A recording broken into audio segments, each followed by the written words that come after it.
Minä en paljasta mitään. Just joo. Mä menen torille. Au! Tadaa! Kuka sinä olet? Olen saatanan palvoja. Jaas. No, asiahan on nyt näin, että olen ruotsalainen ja olen myös Pelle. Ja se siis tarkoittaa, että... Svedupelle.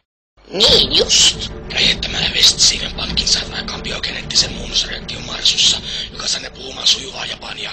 Miten puolustaudut? Äitini on hyvin asiallinen ihminen. Hän käy kaupassa ja tekee maittavaa pasta bolognesea.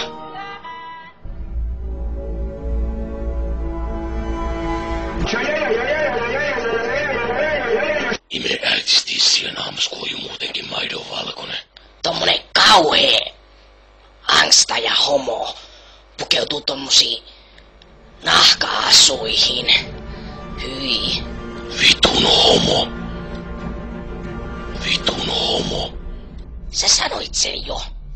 Vitun homo. Vitun homo. Etkö parempaa keksi? En. Mitä muuten tapahtuu, kun juot maitoa? Aina kun mä maitoa juon, muistan sut ja hetken tuon. Sulle sain näkemään, lähdin muuta kaupunkiin. Sanoit mulle terve vain, et tuskin enää tavataan.